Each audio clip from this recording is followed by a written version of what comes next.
Welcome to the BleedRedblacks Podcast with your hosts Mike, Colin, Shinin, and Santino. Produced by Mark and Johnny Z. BleedRedblacks starts now. Hey, welcome to BleedRedblacks Season 3, Episode 3. It's going to be a real barn burner. I'm joined here by the three coolest cats in the CFL. I don't know if that's saying much.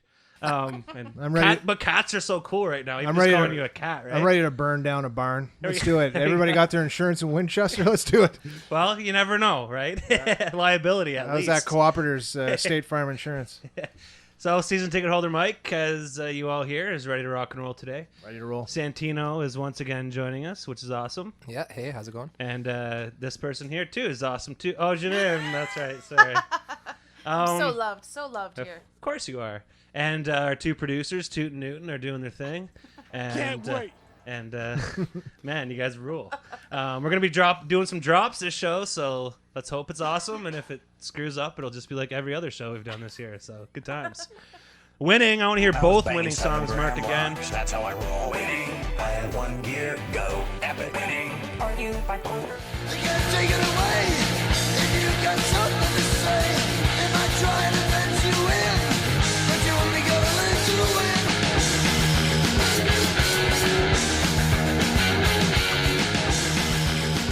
2-0, first place shout out to all the fans who made the trip to Montreal. Apparently, Ken said it's a little easier cheering for your team when you're not by yourself. So it's awesome you went and supported the Lumbertoes. And, yeah, there was a lot of people there. Yeah, Santino, yeah, so you were there, and so tell us about your trip, and you get 15 seconds. All right, yeah, it was good. Great tailgate. They have a sweet setup there. They actually have like a tailgate check. You can drop off your cooler and stuff as you go into the stadium and then pick it up afterwards. So that was pretty sweet. And yeah, our nation was loud all game long. How's that hill getting up the hill there? That's getting down it at the end of the night is pretty good. You and I made that trip.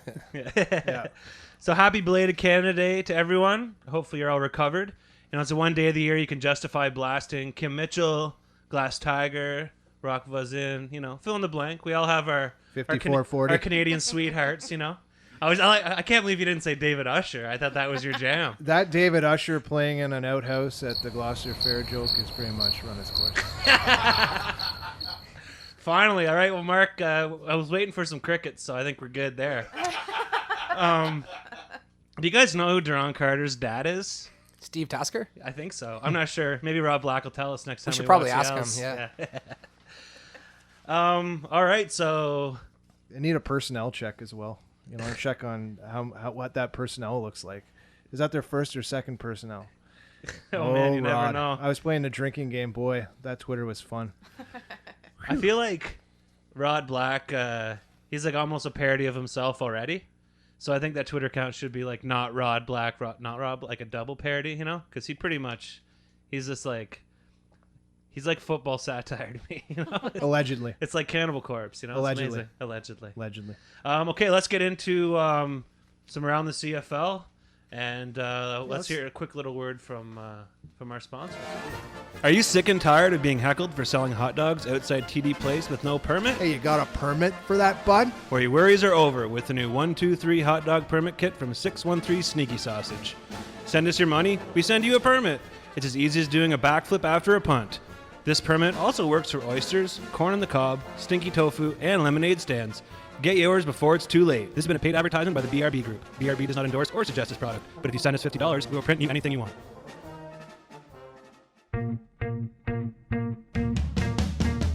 Welcome to Around the CFL on the BleedRedblacks Podcast.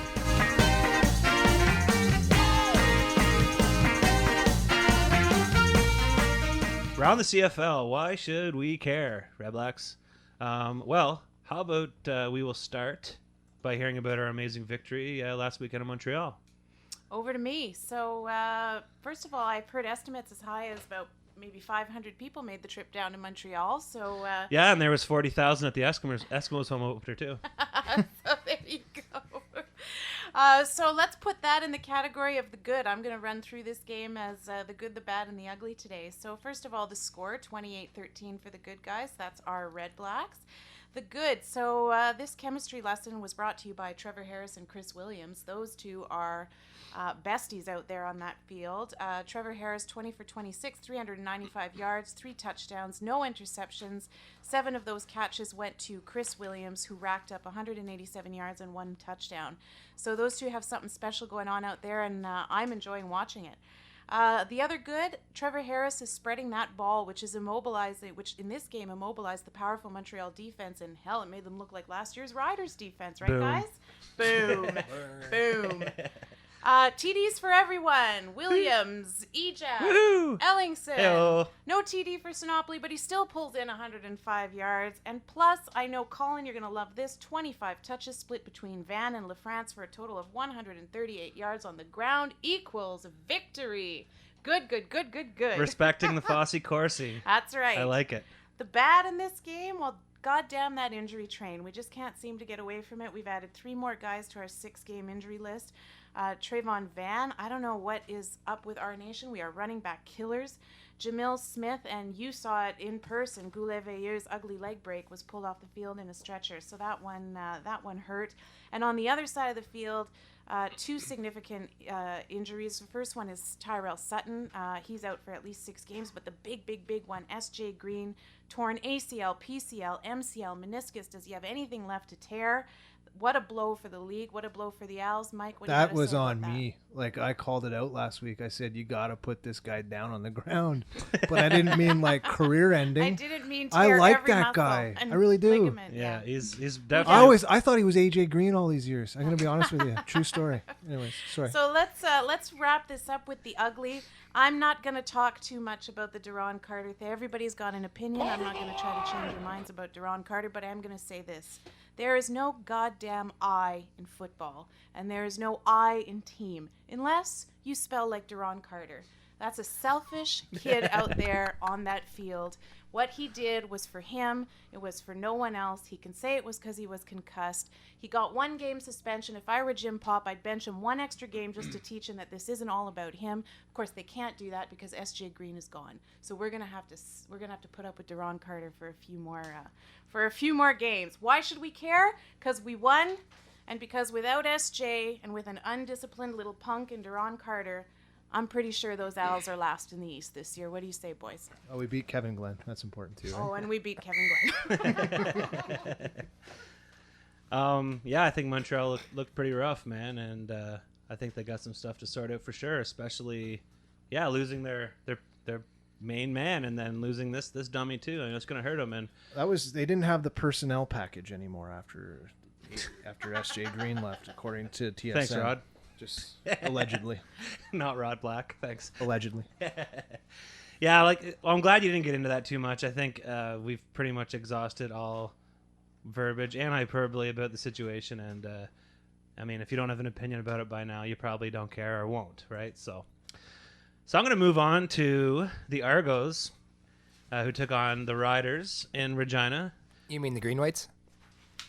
Oh, sorry, I had spell check. Yeah, sorry. Okay, good.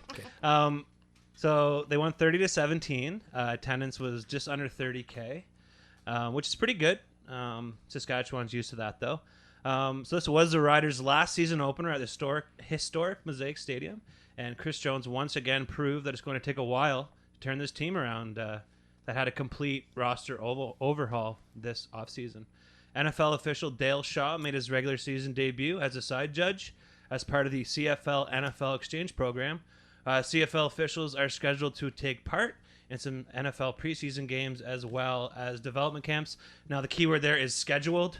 Let's hope that all works out, you know. So did Jones use too much of the exhibition season to evaluate players instead of getting his team pointed in the right direction?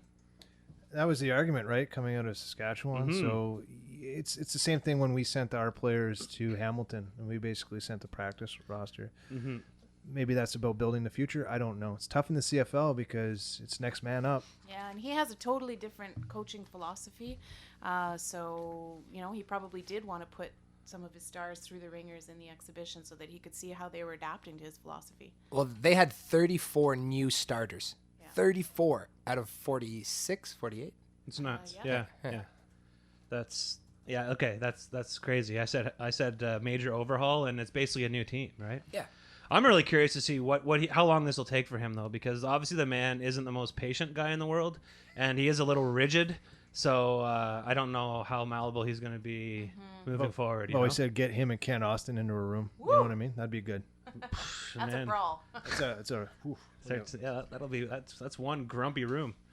So the game started off on the right foot for the Argos. After a quick 2-and-out, veteran returner Larry Taylor returned the punt for 59 yards, setting up Ricky Ray, who went 13 for 22, 2 touchdowns, for a quick TD pass to slot back Andre Dury.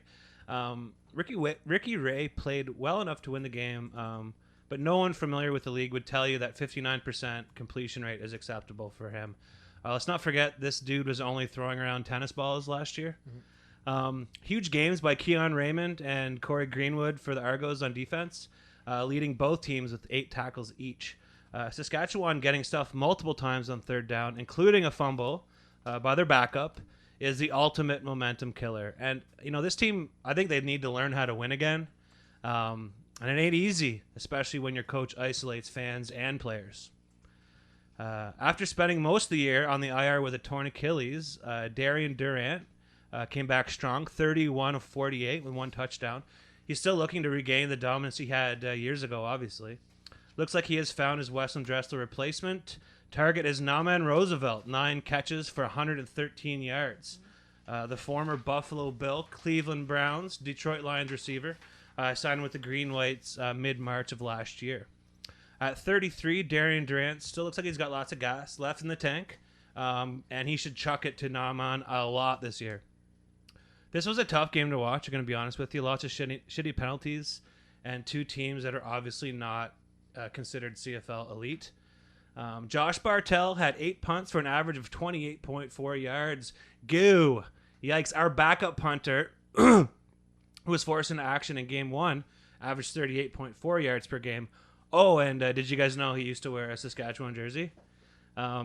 Just to point out, the Green White's new kicker has crap in his name. Oh. Allegedly. Yeah, it's actually screwing up their personnel program, apparently, according to Rob Black.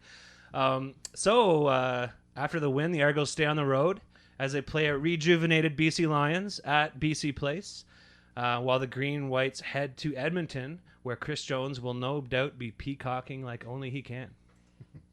Can't wait. So, next BC Lions against the Tabbies. Yeah, big win, right? 28-3, BC heading into Hamilton. Hamilton looked like they forgot the game was even this week. Lions, however, they remembered to bring some of that sparkling water from Okanagan Valley, right? Proceeded to light up everybody at Hamilton and, Bagel Stadium there. Comes from a tap in Guelph. Does, actually.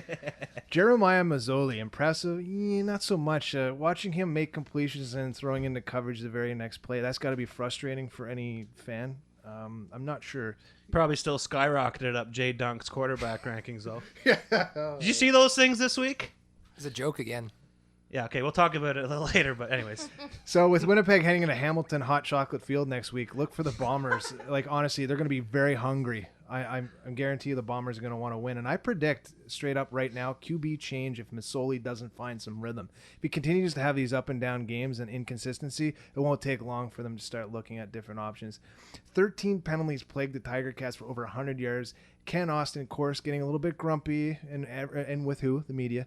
He was quoted as saying it's up to the coaches to get this team to prepare. So he was taking a little bit off the team players, which is good on him. He's smart like that. But what were they getting prepared for? Brent, the old mayor of Ottawa, to go 0 for 3. Okay, it was really windy. I understand, Hamilton. No lightning, though, so it didn't affect him. I don't know if they were Yeah. Okay, the wind was bad, right? But he did have an 89-yard punt, which it can only happen in the CFL, right? That's at that stadium. In those conditions. CJ Gable, speaking of not being prepared, he rocks out 7 touches for 48 yards. They just weren't ready. Dear Hamilton, TSN turning point call. BC Lions sacks added up to 4, and the INTs finished at 2. And you put up 3 points at home on the national TV stage. Okay, I'm going to tell you something. Winnipeg just might roll in there and blast you guys away. I'm calling it now. BC Lions. Let's ask why we should care. Well, They split the backfield with 25 touches. So BC Lions they're getting their running game up and running, literally. Jeremiah Johnson and Shaquille Murray-Lawrence, they showed what it takes to win games with that running game. 25 touches, that's the Fosse Corsi times 2 almost. So that's preparing for a passing game as well. I don't want anybody to tell a certain podcast out west, but I'm completely impressed with BC Lions this year. Okay, I love that orange out there for some reason. Look at Wally Bono though. He's got a young 23-year-old QB. He's keeping him in check by allowing him time behind the line. He was only sacked once last week. It really gives him a chance to throw with that running threat, and that's what I like. That's all around coaching. So with the Lions 2-0, they're getting ready to face the Argos at home, while Winnipeg gather what they have and haul that 0-2 into Hamilton next week. I'm really curious about the attendance at a Thursday night game. I think they've been struggling all year, and this will really tell the tale. So hopefully all those Lions fans can somehow get down there, even if you get there halfway through the game. 7 o'clock game on a Thursday night in Vancouver is pretty tricky. Is winning part of that formula that's needed in the CFL for fans to get out to home games? Like we haven't faced that yet. We haven't had a season, 3 to 4 years from now. Mm-hmm. God forbid we'll be an 0-4 start or 0-5, but I think that the attendance is capped almost. And I mean, the attendance in the first Eskimos home game, the Grey Cup champs, and the numbers are the same. I feel like we may be retaining our existing fans, but I don't really think we're bringing new ones in, to be honest. So in that regard, I don't know if wins or losses matter. I think people are going to go.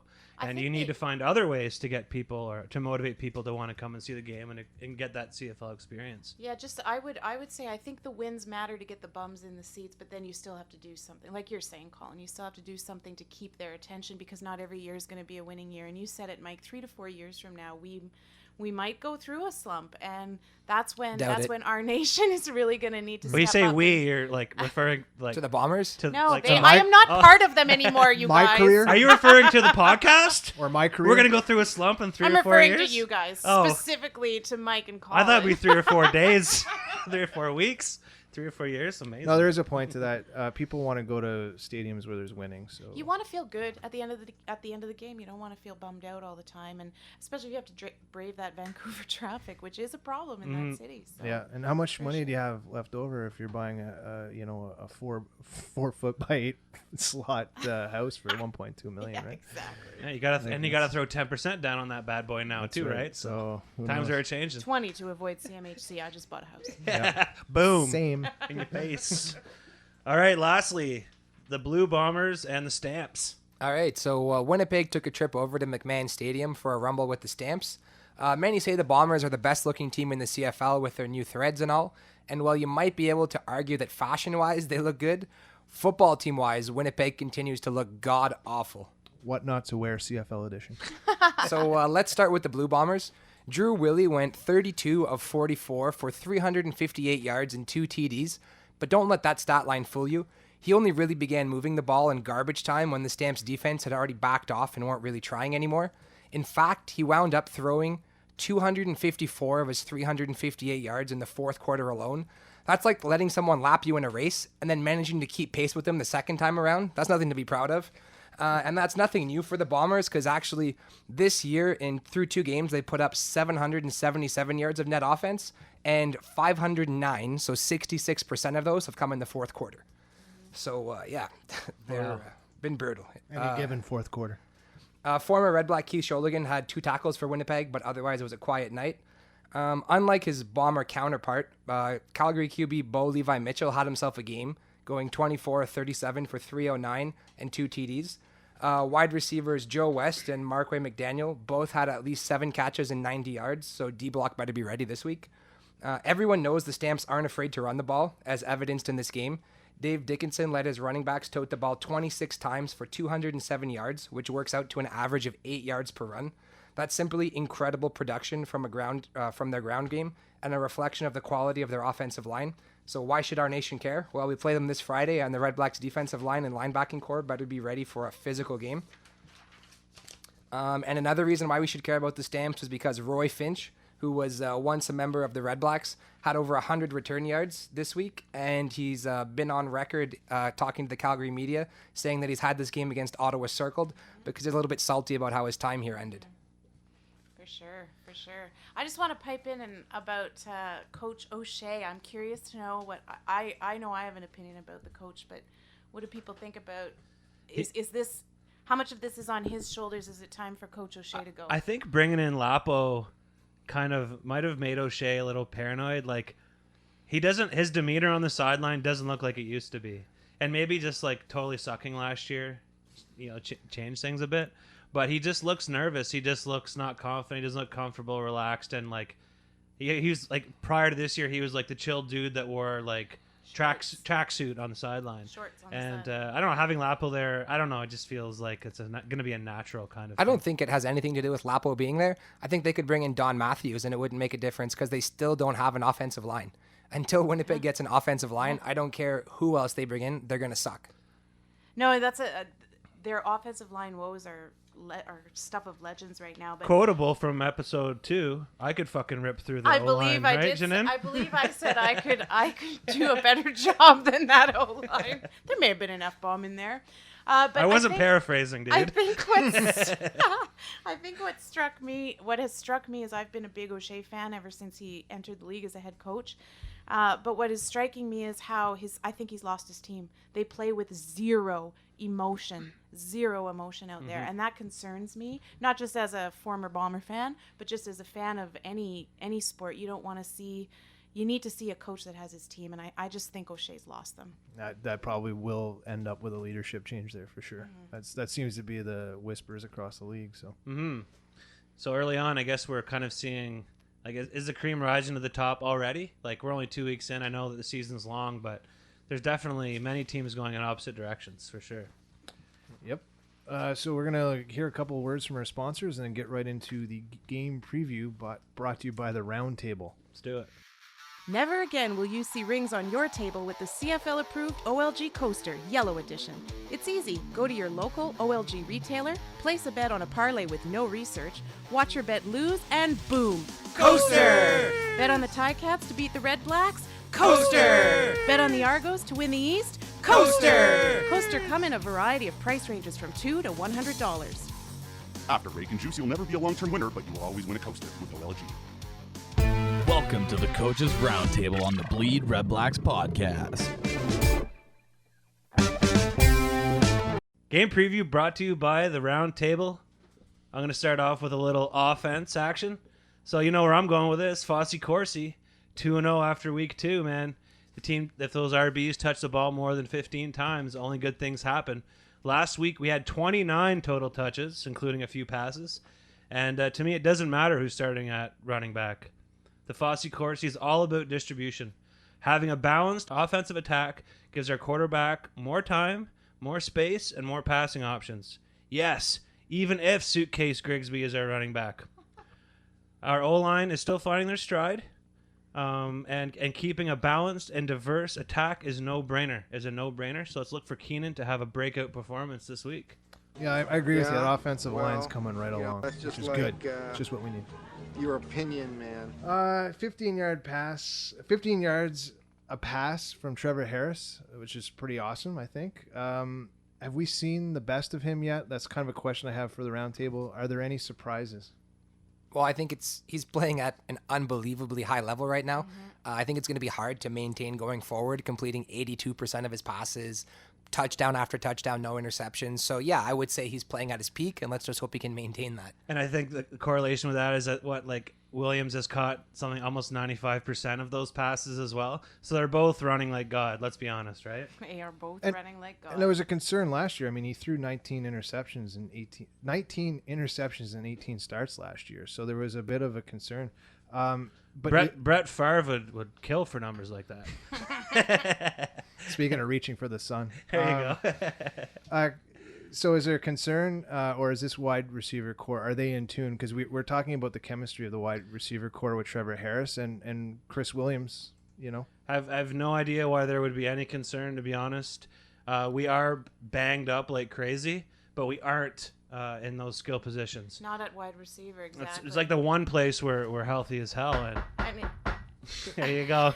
Pizza's here. That's why I was like, what? Who ordered Domino's? It's about time, Mark. That oversized pepperoni I haven't had since last year. On wide receivers, how do you spell resilience, boys? Sinopoli. That's right, my hometown boy, Sinopoli. I was like, wait a minute. He had a sure touchdown in the first quarter of the Montreal game, but got stripped by Chip Cox. What did he do? He comes back with 105 yards. We want to see more. That's why I'm not worried about our wide receivers, and maybe Chris Williams is getting them all, but when we have wide receivers who make those adjustments and still play a game, I'm not worried at all. For sure, he must have felt brutal about that play. Everyone watching that play was like, put that ball away, put that ball away. And I think it's just early season. He won't make that mistake again. And if you got to make it that like early in the game, early in the season, that's the time to do it. Did he fumble last year? I don't recall. I don't recall any fumbles last year. I think we only remember, there's that recorder. We only remember the big play from last year, apparently. So let's roll into some defensive action. Jerome Messam he just ran buck wild last week against Winnipeg.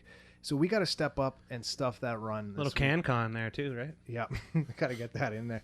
Steal. How important was Keith Sholigan on the inside over the last 2 years? He was able to create that veteran presence and space for that outside rush. Will Evans, will he be that player to create the space? Or what do we see on the defensive line when it comes to the loss of Keith Sholigan? What did we lose there? Well, I don't think it's so much that we've lost Sholigan. I think a lot has to do with the fact that we lost Moten Hopkins, because I think he's a pretty adequate replacement. But Connor Williams, I think, is still coming into his own, working his way off an injury last year. But yeah, of course, he's not quite at the stage that Keith Sholigan was in his career now. In regards to Connor, I think with him being a local guy, he got a ton of media attention this year. And not that it wasn't warranted, but I just don't know how fair it was to put a young man like that, unproven, in this position. And I was a little apprehensive about that coming into the year, that like we're leaning on him pretty heavily. And he's still a young kid, he's still learning the game and getting used to the pace as well. Oh, so we got to stuff that run this weekend. Yeah, absolutely. That's going to be a big one. And on the topic of D-line, I ended up in the gym right next to Aston Whiteside. Let me tell you, nothing makes a girl feel smaller than being next to that big beast in a squat rack. Did he curl you? Damn, He could have. He could have. His arms are the size of my waist. But I just, I'm looking for big things from him on defense. Before he went down with his knee injury last year, he had some pretty big plays. We've got to protect. We've got to stop the run. We're going to need our D-line to get up there and to get to the quarterback. I really want to see them get to Bo Levi Mitchell. So I'm looking for big things from Aston, who can squat an awful lot, gentlemen. Nice. Well, I basically said the same thing. We need to put some pressure on that quarterback. And game 1 versus Edmonton, our defense got lit up. We need to put pressure on the opposition's quarterback, obviously. And week 2, we didn't have much pressure, and thanks to Whiteside, we did have 1 sack.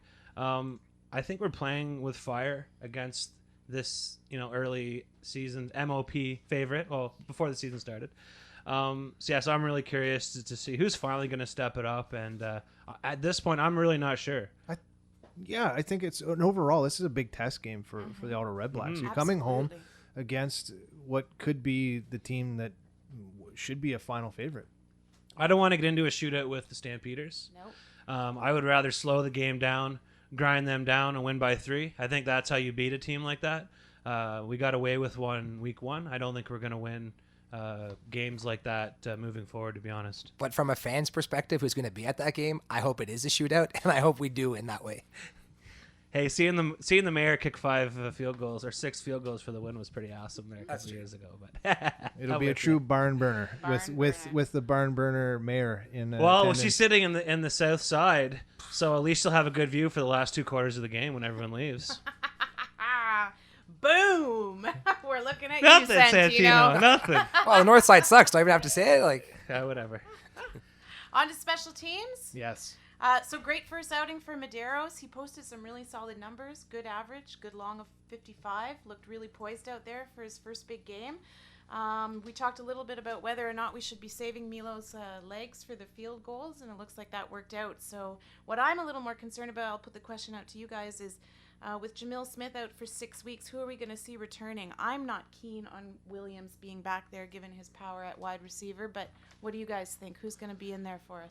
I'm not really sure. As long as it's someone who won't fumble the ball, someone who's comfortable with catching the ball. I don't care what their numbers are, as long as there's no change of possession because of that. Mm-hmm. Yeah, it's been a point of contention with myself and a few fans of not only the show but of the team. It's talking about having Chris Williams back there because it seems like his legs are better spent making those hardcore fast dash slants down the field, and right now he's on fire. So don't take that away from him. And let's be clear, Chris Williams doesn't like to get hit, right? He's a small dude. You can see it. He doesn't want to fight through. That's not how he's made his career. That's not how he pays the bills. He does it with speed, and I think most of the times in the CFL, those kick returners got to be able to get banged up, right? Yeah, So. Yeah. Last thing on special teams, and you talked about it, Santino. Ray Finch is coming back to town, and it's always fun to play against a team that let you go. And we know he's going to be looking to make us foolish. We also know that he knows that our special teams aren't fabulous. So we really got to step it up. We've had a good year on special teams so far. Only 2 games in. Well, are you still watching like this, Colin? Well, one can only hope that he told the Stamps about all of Yano's special team tricks. Unbelievable! Right? I'm gonna be gonna kick the ball, gonna catch it, gonna run. Because Yano, I mean, he's gone, but I mean, that smell still lingers. I don't know what it is. Do you guys remember Hang Time? Remember that show? The Saturday morning show that launched Anthony Anderson's acting career. You remember that? Anthony who? I'm sorry, I don't know that show. If he wasn't on Saved by the Bell, I don't know. Anyways, Fire Up the Crickets. Amazing Saturday morning joke that went over like a lead balloon. I'm talking about punting hang time, dudes. This is a difference when we have the new guy kicking. Not only does it enable ST to set up their coverage, but it gives Money Milo a chance to chill, hack a dart, and just focus on kicking field goals. Okay? I love it. My big question and special teams this would help us later on if the money man Milo goes down. Straight up, when will Auto Subaru have a kick for a Forester contest? Basically, you got to split the uprights from about 40 plus out. The ball has to hit a windshield. You win a Forester. It'd be amazing. What that does is it sets up the contestant. They could be a future kicker for us, right? You got that kind of skill? Forget Wendy's kick for a hamburger. You know what I mean? Get that kick for a Subaru in there. I want to win a Forester. What is the difference between a Subaru anyway and that kicker contest there, Mike? I don't know, but I'd rather have a rumor I was in the contest. What is the difference between a porcupine and a Subaru? I'll tell you. The Subaru has the prick on the inside. Boom! Right. Head coach, you're up. That's enough of my nonsense. Hey guys, head coach here. Just give me a sec. That's better. Just had to pick myself up off the turf. Anyone get the number of that fall guy that ran me over? He hit me so hard I fell faster than the Bombers in this season's standings. Anyways, the only thing that matters is that we won and we're sitting pretty in the standings. Well, not supermodel pretty, but Mark Nelson's hair kinda pretty, which is still phenomenal. After scoring 2 big road wins, though, I tell ya, those members of our nation who made the trip to Montreal did their best to make it sound like a home game, howling like a group of banshees caught in a bear trap all night long. We get to go home to a sold-out stadium. We better keep things rolling, though, like Snoop Dogg before a concert. Elizondo, another week, another big performance out of your unit. Well done. Right now, Harris to Williams is like a glee bite with a stroller at a garage sale. Unstoppable. Losing Van is tough, but we're going to be tougher. We've got a couple of well-traveled Americans in Madu and Grigsby. Use them. Furthermore, the more touches LaFrance gets, the stronger he plays, so don't ignore him in the game plan. Defensively, Mark, I want Bo Wrangler Mitchell on his ass because he can't complete passes from his back. What? It's not Bo Wrangler? Bo Diesel Mitchell. No. Bo Calvin Klein Mitchell. Still no. Hell, it doesn't matter to be honest. Bo Jeans, whatever his name is going to be in for a long night, especially if Whiteside and Nadon keep him contained. If he starts breaking out of the pocket, you might need to start blitzing. Lastly, Messam is going to be a load. He's like Nick Lewis, only not as fat and just a bit faster. The key to bringing him down is gang tackling and telling him that he's over the hill and soon headed for retirement. We want to beat him both physically and mentally, so pull out all the tricks. Bob, I know we lost more special teamers to injury, but you gotta work with what you got. Kinda like being home alone on a Friday night with a Showtime subscription, a feather, and a bottle of wine. Roy Finch has the potential to go off against us in the return game, so let's make sure we kick out of bounds as much as possible. As always, when in doubt, remember our special teams mantra. Just don't suck. To sum up, Elizondo, unleash Harris and let him do his thing. He's firing on all cylinders, and there's no reason that should change this week. Mark, make sure we don't let their QB get into a rhythm, and let's make sure Messam spends a long time in the ice bath after the game. Bob, be average. If we can do those simple things, there's no reason we shouldn't win 70-0 and plant 10 trees on Trim Road, wherever the fuck that is. I'm out. Let's go stomp the Stamps.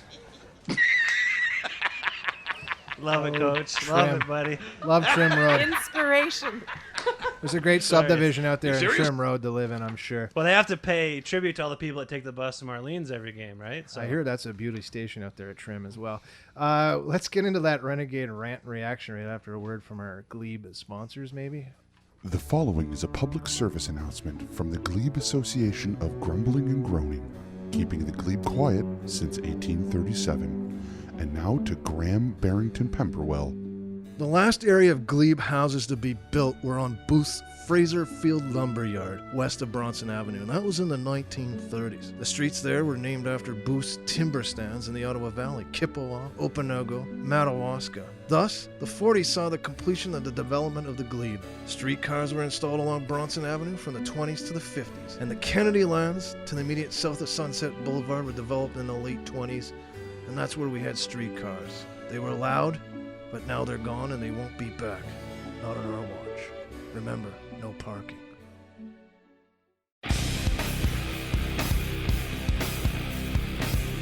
Welcome to the Red Black Renegade Rant with Santino Filoso. This really pisses me off. Where there's smoke, there's fire. But apparently if there's no fire, some people still blow smoke. If you don't believe me, look no further than how many inside and outside of the nation's capital are covering Ottawa's current QB situation. From local beat reporters asking questions meant to provoke a juicy soundbite to stir the pot, to national media outlets declaring a full-fledged controversy, to bloggers from other teams who pay more attention to the Red Blacks than their own team, everyone seems to be clamoring for a QB controversy here in Ottawa.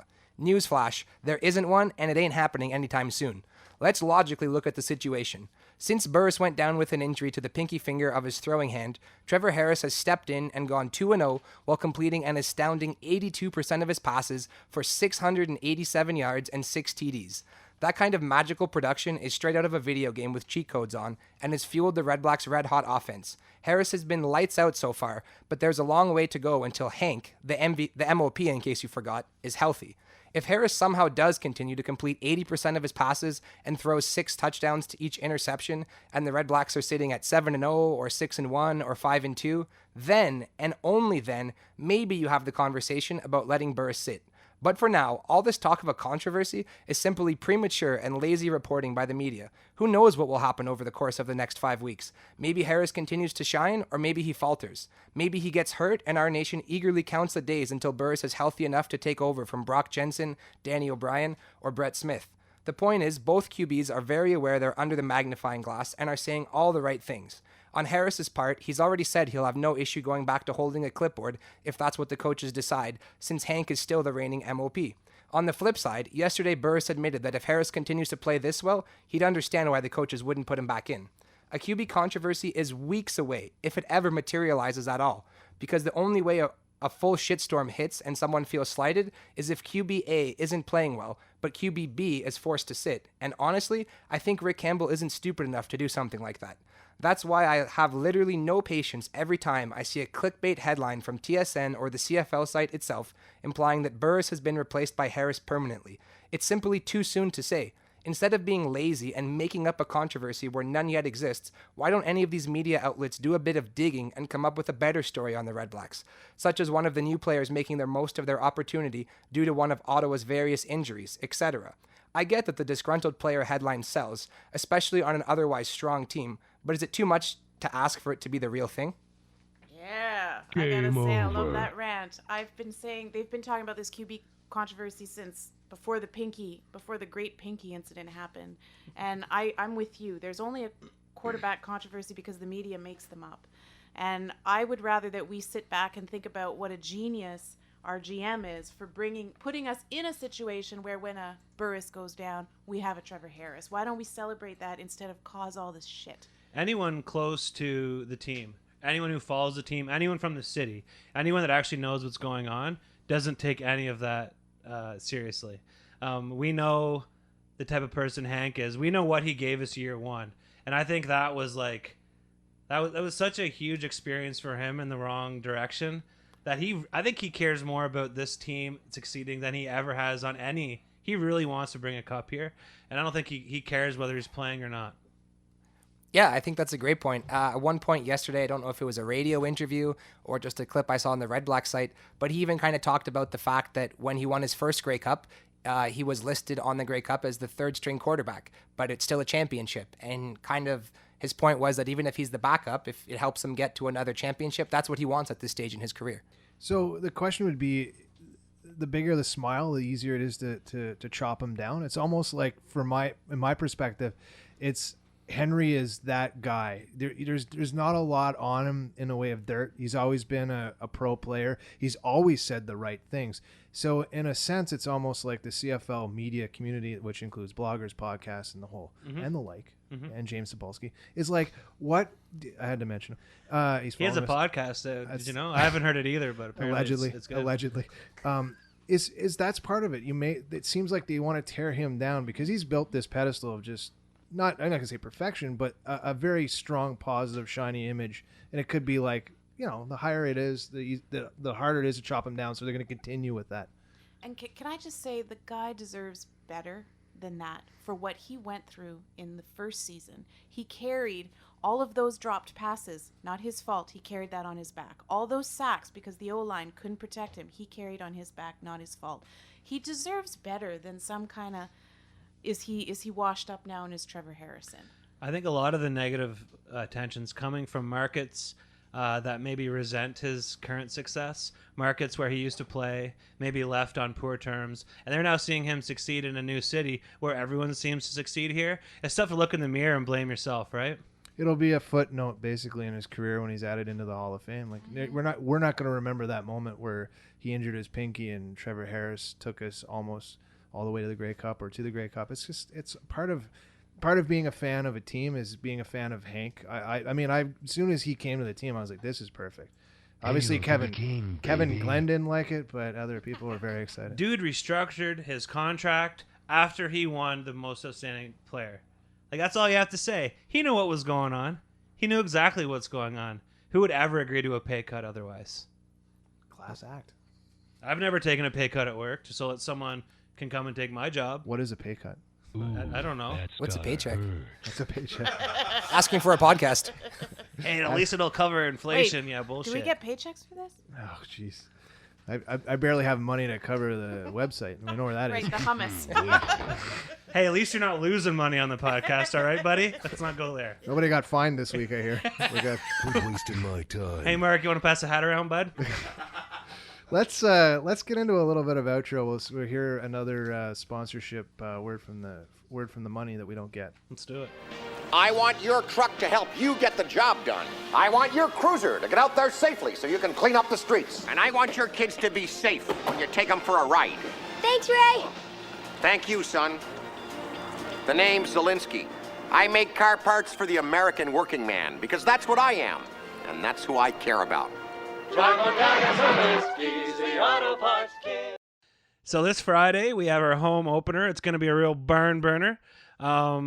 So I assume there's going to be a big crew of people doing the tailgate.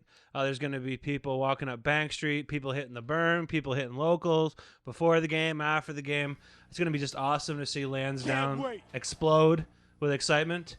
And I'm really stoked, I got to be honest with you guys, to get back down to Section FF. See you at the tailgate, Santino? Oh, yeah, for sure. I'll be there. I got a big group going. We got a group Nice. of 10 who got tickets together for this. Wicked. Obviously representing the south side because it's the only good side. Meet my buddy there. Good parking spot. You, Jeanette?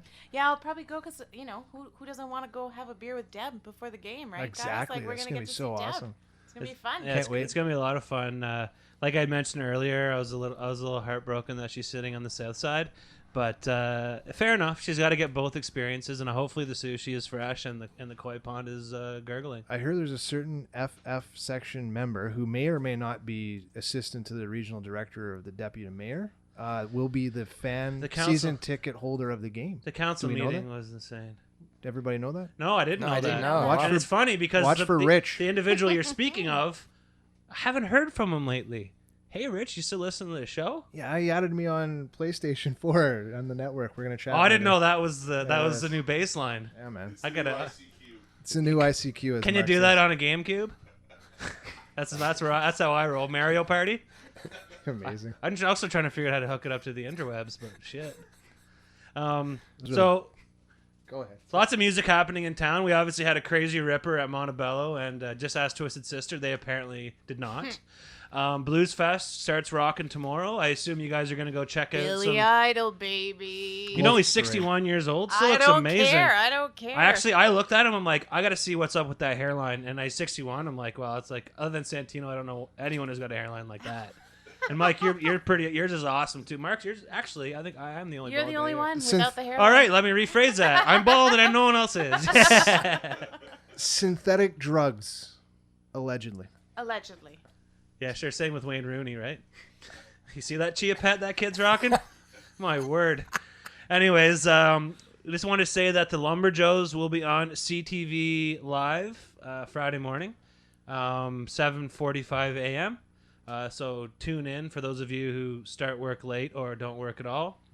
Don't flip the channel. Or tune in from the tailgate at Brewer if that's where you happen to be hanging out already. That's right. Because we know there'll be some of you there. And this is just for me. I apologize to anyone who has to listen to this.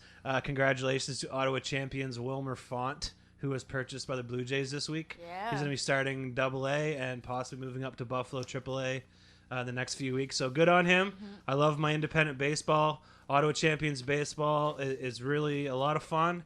And Mike, they made that move right after Goins threw out his arm. Right, on Canada Day. Really, it was honestly, it was the domino effect. Just boom. Those. What a weird thing, right? So Wilmer Font gets his break because Ryan Goins is forced to throw a 90-mile-an-hour fastball in the 18th inning. Happy Canada Day. Right on. All right, so let's. Yeah. I'm ready for a win tomorrow. I'm ready for 3-0. And I can't wait for Deb to buy me a beer after the game. All right, I'll see you at the game tomorrow, too. What you just said is one of the most insanely idiotic things I have ever heard. At no point in your rambling, incoherent response were you even close to anything that could be considered a rational thought. Everyone in this room is now dumber for having listened to it. I award you no points, and may God have mercy on your soul. Thank you for stopping by on this week's episode of the Bleed Red Blacks podcast. Follow us on Instagram and Twitter at BleedRedblacks or like us on Facebook at facebook.com/Bleed Red Blacks podcast.